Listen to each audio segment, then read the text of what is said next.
It puts the lotion on its skin. It does this whenever it's told. Not really, but as you can see with all the tools behind us, you might think we were going to reenact a scene from Silence of the Lambs. Let's get on topic.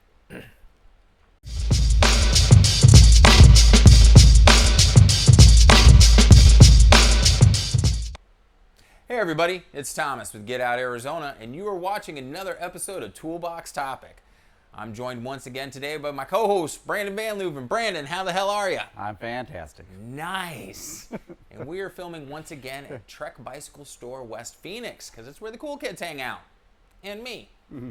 So, and just to let you guys know, Brandon may look a little sweaty. He's already been working hard this morning. He was a tough one. He was a little worked up, wanted to change the shirt. I said, stop. You're still sexy.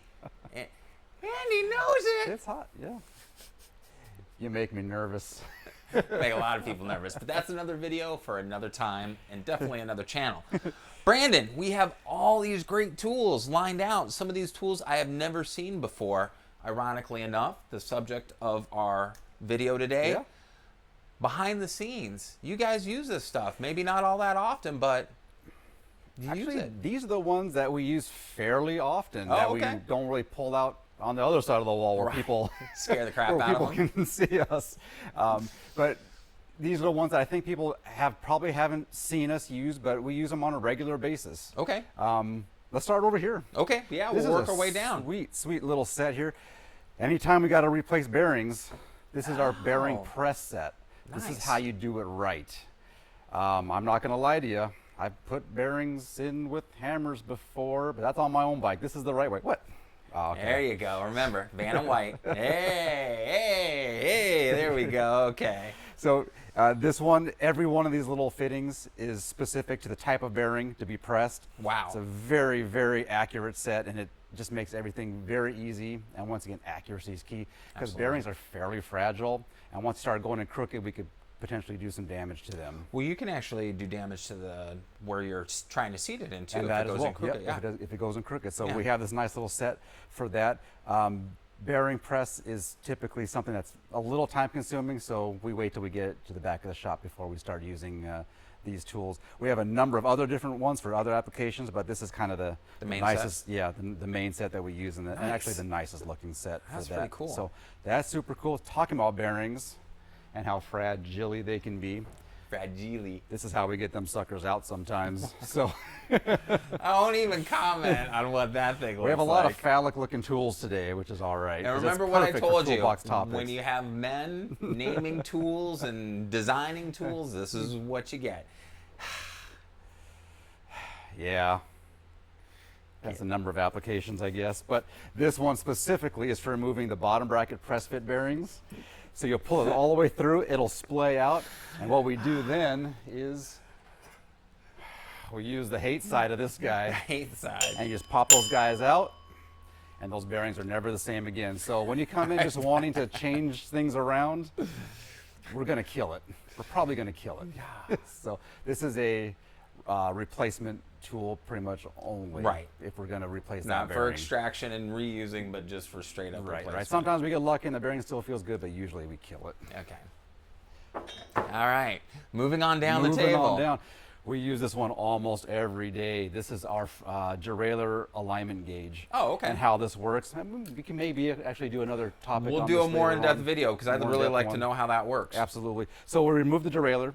This is actually the exact same fitting where a derailleur attaches to the frame. And what we do then, use this as a reference, this piece, to the wheel. Okay. And as we spin around the wheel, we can see how far that derailleur has been pushed in the hanger. okay. And using this guy, it's a very inaccurate science, but we do a little bendy here and there, try to get it working as good as possible. Okay.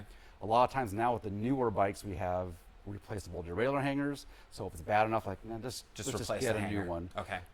But if we have an old steel bike or an old aluminum bike, it's scary, but we can maybe heat it up a little bit and try to give this a little bit bendy. It's not a crack torch. It's to heat it up for the little bendy.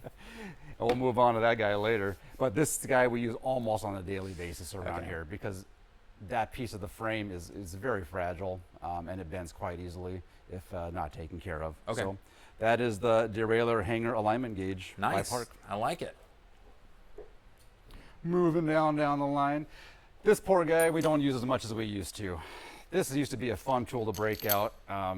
This is for pressing cups into a frame for the headset. Oh, yeah. And now that everything's integrated now, we don't Right. use it quite as much as we used to, but it's a super cool tool. Once again, accuracy and getting it all in there nice and straight, because again, you can do damage to the frame Right. if it's not done correctly. So this is a tool that I kind of miss a little bit. It's super cool.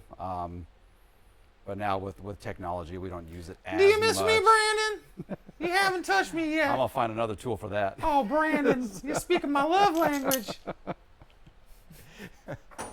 There's that blowtorch over there, for instance. Nice. See, So- I bring it out in everybody. All right, so moving on. All right, these two tools go hand in hand. Okay. You're gonna like this one too. So what we have here. I would beat somebody with this Yes, thing. exactly. So what we have here, we'll use this guy first. This is the crown race removal tool. Okay. And typically, when this thing is not broken, there are two blades that sit inside here. Okay. And if we have the fork, we push this down, the steer tube will go inside here. Okay. And we will pinch off the crown race with this thing using these guys. Okay. It'll gain a little bit of grip, and then by bringing this guy down, it'll move everything up and nicely and evenly pull the crown race off of the fork. Gotcha. Really cool tool to use as well. Once again, I'm sorry we're missing the blades because they're broken. They're always broken. New ones are on the way someday. Story of our lives right now. To get that crown race back on our new fork or whatever we're doing, we got this guy right here. There we go. Looks like the silver bullet, huh? It does. The Marines know what I'm talking about. But this is what we use in conjunction with love-hate once again. Right? This is our love-hate. This is the hate side. This is the love side. They're both hate sides. And, Don't let them fool you. Depending on the shape of your crown race and the size of the steer tube, we will use this guy. And typically, we'll have someone help us because we don't want to hit them on the ground. Right. But we just literally pound on the new crown race onto the new fork. Okay. With this guy. We do this quite a bit. People are always changing out forks and stuff, so these are very commonly used tools back in the shop. So if you have a bike, you can actually change the fork out on. Yep, remove. Yes, that's true too. So removal tool and then setter Nice. tool All right right. here. Well, there you have it. Cool. What's this one? I mean, this looks like it goes together.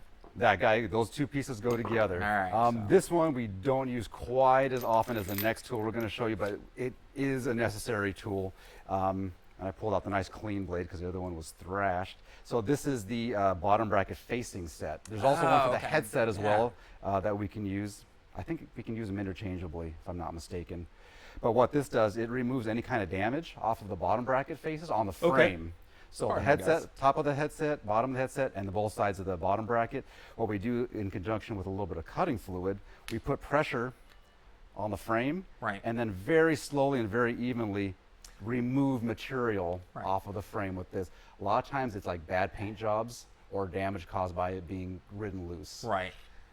It looks very similar to the chamfing tool that we use in plumbing. We have one to What? do the inside to deburr it, so what you're supposed to do Gotcha. on every piece of pipe you cut.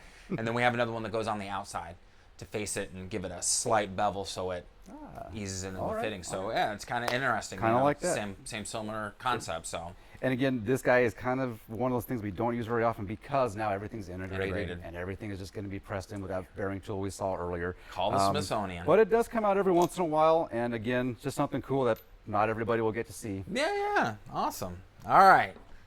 So last but not least, we got this thing. And The this next thing, one, this guy we use quite a bit. This is the tool that we use when your threaded bottom bracket was ridden loose for too long and you've destroyed the So you basically got to recut the threads. So this is our thread recutter on there. This makes a cool sound when you take it apart. It's one of my favorite sounds.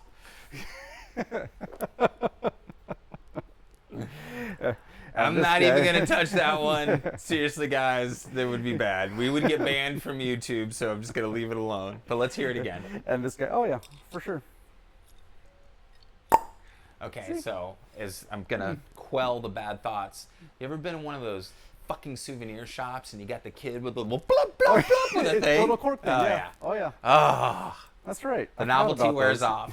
But for Brandon saying it was his favorite sound, and then, yeah, that was just... That was that kid. No, I was thinking more hookers and blow in Vegas, but along those lines. But yeah, we'll leave it at that. So again, with cutting fluid, we'll put a little cutting fluid on all these threads. Right. It goes in nice and straight. Once you get this thread started, just a nice, easy action. Back and forth, we'll get those threads recutted, provided there's still enough material left on that bottom bracket. Yeah. Sometimes this is the tool that gives the bad news sometimes. Yeah. It could definitely be a make or break situation, because sometimes the bottom brackets, threaded ones are ridden too loose, and then there's nothing to work with anymore, and this is useless. Well, and I want to use this opportunity too a lot of times when we've talked about certain things, we preach maintenance, preventative maintenance, checking certain items and stuff like that. Here's a great example. Not checking your items, whether weekly, once a month, or whatever like that. Just a loose bottom bracket can lead to a destroyed frame. Right. And, you know, depending on what frame you have, man, that's a significant investment, $2,000 to $8,000. Yeah, you know, absolutely. So just kind of be mindful of that. You know, it's one of the reasons why we do these videos. Catch it early. Yeah, you know, to catch stuff early and maintenance your bike to continually enjoy it. But yeah, that's actually really, that makes a whole lot of sense. But yeah, I can see if you didn't have enough material there. So we use this guy quite a bit. Nice. You said this was last but not least. That's actually last but not least. Last but not least, right? The crack torch. Man. So this is why we have a wall now. And have you branded anybody with this? This is a behind the scenes thing, so we'll let you know. Sometimes we use fire on your bicycles. Typically for two things. Maybe we need to bend that derailleur hanger back. We need to heat it up a little bit. But also sometimes in conjunction with this and a bottom bracket removal tool, sometimes bottom brackets get seized in. Right. And we can heat up that bottom bracket thread, and the difference in materials will give us just enough to remove that bottom bracket. Nice. It's not a pretty thing when you see us using fire on your bike, but it happens. It does happen. It happens. So I think you should little insight. Do a wire hanger brand and just. All right. You gotta earn it.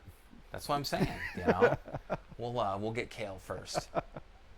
Oh yeah. Yeah. Look at you. He likes tattoos and things. He likes putting screws in his ears. We'll get him.